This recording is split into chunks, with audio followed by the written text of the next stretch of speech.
Cetamina, ketamina ou esketamina? Para que serve esse medicamento? Quais são os seus usos e seus riscos?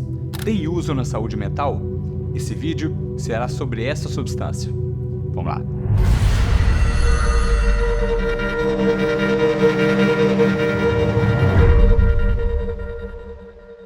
Oi pessoal, eu sou o Dr. Matheus e hoje vamos falar sobre essa interessante substância, a ketamina ou cetamina. Quando eu aprendi era ketamina, mas agora também tem o uso com C, parece que está até mais comum, mas ambas as formas são aceitas atualmente. Na época da faculdade de medicina, eu conheci apenas como um anestésico, só havia sendo usado por anestesiologistas. Mas, enquanto eu fazia psiquiatria nos Estados Unidos, eu tive a oportunidade de ver pacientes que começaram a usar por um uso grave, por uma situação grave na saúde mental. E recentemente, nós tivemos um caso de uma celebridade que faleceu por vício e uso ilegal dessa substância. Então, vamos ver isso tudo, a começar com o que é cetamina.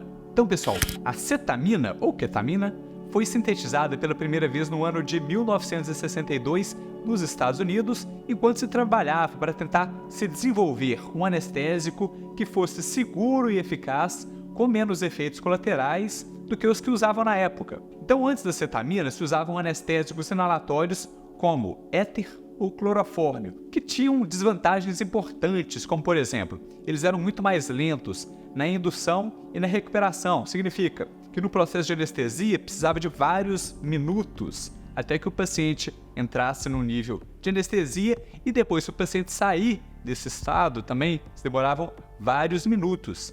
Muito diferente das substâncias que usamos hoje, né? Como, por exemplo, a cetamina, que é a indução bem rápida, né? Normalmente, alguns poucos segundos já é o suficiente. Além disso, esses outros produtos antigos também causavam muitas náuseas, vômitos, irritação da via respiratória e, no caso do éter, até tinha um risco de explosão, que é uma substância bastante inflamável. Então, além de não ter esses problemas, a cetamina também tem a vantagem de ter o efeito analgésico, que significa ter um controle de dor. E além disso, ela é melhor na manutenção cardiovascular e respiratória, que enquanto essas outras substâncias tendiam a ser depressoras do sistema respiratório, pacientes às vezes poderiam até parar de respirar naturalmente, né, e precisar de meios médicos para isso, por exemplo, um respirador. Além disso, esses antigos eles causavam hipotensão.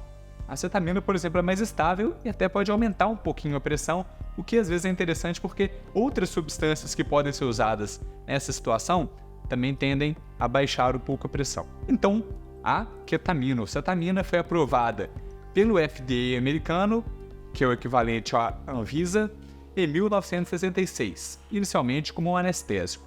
Mas foi a partir da década de 80 que se começou a observar efeitos antidepressivos por relatos de pacientes que sentiam melhora da depressão, né, após procedimentos cirúrgicos em que usavam essa substância. E foi mais recentemente, no ano de 2019, que foi aprovada a escetamina, que é uma forma de cetamina para tratamento de depressão resistente, que significa quando o paciente não tem resposta quando usa pelo menos 2 antidepressivos diferentes por tempo e dose adequada. E no caso da escetamina, ela é feita para ser usada por via nasal, são sprays nasais feitos para serem usados sob supervisão médica, ou seja, não é para dar para o paciente usar em casa. E ainda se avalia outras possibilidades terapêuticas, como por exemplo, para tratamento de transtornos de ansiedade, de transtorno do estresse pós-traumático, mas isso ainda está em avaliação. Efeitos. Então, a cetamina é um composto usado originalmente como anestésico e analgésico, ou seja, anestésico significa perda da sensibilidade, deixar a pessoa ou parte do corpo sem sensibilidade alguma. E analgésico, diminuição da dor. E também pode provocar dissociação, né? Deixar o paciente no estado dissociativo, com uma redução do estado de consciência, em que eles ainda podem ter alguma percepção do ambiente, mas sentem como se ou não estivesse no próprio corpo, ou se o ambiente não fosse real. Então isso tudo pode acontecer por causa dessa droga. Usos clínicos, né? Então já falamos no uso em anestesias, tanto em anestesias para humanos, como também anestesia veterinária. Também pode ser usado para tratamento de dor crônica ou até aguda, principalmente melhora na dor pós-operatória. E as aplicações psiquiátricas no caso de depressão resistente ao tratamento, que nós falamos. E aí, pessoal, interessante que a cetamina tem mostrado ser eficaz, né, nos casos que pacientes não respondem aos tratamentos convencionais, e tem uma vantagem que ela é muito mais rápida.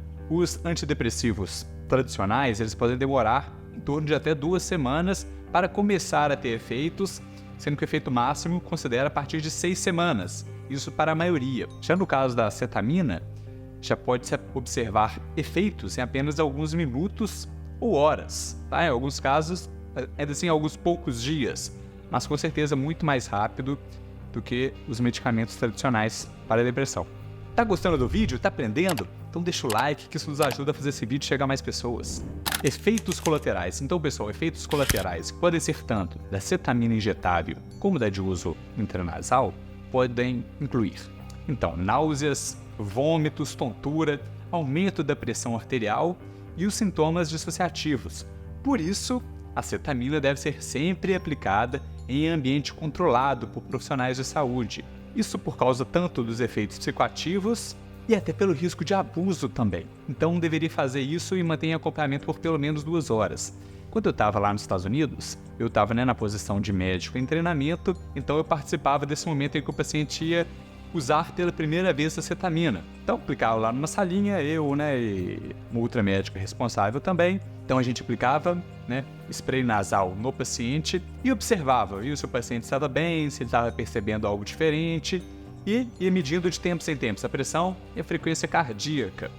E a gente percebeu, que subia um pouquinho sim a pressão, um pouquinho também a frequência cardíaca. Em determinado momento a paciente falou que estava percebendo as cores de um jeito diferente. Uma paciente tratando depressão, começou a rir um pouco sozinha. Enfim, um estado um pouco dissociativo semelhante até o que a gente observa em outras drogas, Por exemplo, quem usa maconha, eventualmente, uma situação um pouco parecida. É um efeito assim e a pressão sobe um pouquinho, mas nada perigoso não. Mas no caso tem que se monitorar isso e saber quem que pode ou não usar esse remédio. Vou falar um pouco mais disso um pouco mais pra frente. Como age a cetamina? Então, pessoal, a cetamina age na inibição dos receptores NMDA. Esse é um receptor do neurotransmissor glutamato, que é um neurotransmissor excitatório, ou seja, excitatório significa que vai ativar o sistema nervoso. Por outro lado, a cetamina ela vai inibir esse receptor, ou seja, vai inibir a excitação, então vai promover uma inibição, vai ficar menos ativo o sistema nervoso. E é por isso que pode ter, por exemplo, o efeito anestésico, de não conseguir passar essa informação relacionada à dor. Além disso, também os sintomas dissociativos estão envolvidos com isso. Mas a cetamina também aumenta o AMPA, que é um outro receptor de glutamato. E aqui, nesse caso, isso está envolvido com a plasticidade sináptica. E a neurogênese significa isso, significa que vai formar novas conexões entre os neurônios. Isso é muito importante para aprendizado, memória. E também isso está envolvido com a despolarização dos neurônios pós-sinápticos. O que significa isso, Então, tem a conexão de um neurônio com o outro, imagina que está saindo a informação desse para esse então é o pós-sináptico, após a sinapse. E aí, no caso, precisa desse receptor para que tenha a despolarização e a informação continue de um neurônio para o outro.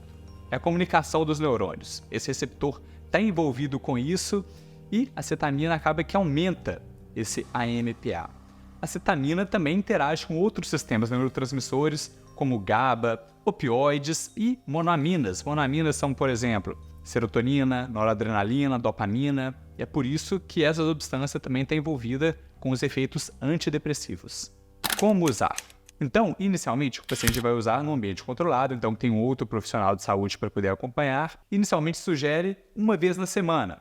Usa, observa o paciente por 2 horas e vê se depois pode liberar o paciente. Depois disso, numa semana seguinte, 2 vezes por semana por 4 semanas. Então esse é um protocolo normal. E se não melhorar nas primeiras 2 semanas, nada, aí poderia suspender, significa que não funcionou. Então, normalmente isso é até uma regra para outros antidepressivos também, a gente espera alguma melhora em até 2 semanas. Se não melhorar nada, pode tentar algo diferente. Mas se melhorar, aí poderia continuar ou 1 vez na semana ou 2 vezes na semana. E tem um risco de o paciente começar a agitar, ter muita energia, o que pode ser um problema para pacientes que, por exemplo, tem um transtorno bipolar, né, e pode chegar a um caso de agitação ou de mania por causa dessa substância. E também um paciente pode ter um quadro chamado quadro misto, uma depressão mista, em que o paciente combina uma situação de tristeza com muita energia, e é perigosíssimo para, por exemplo, uma situação que o paciente pode tentar até tirar a própria vida.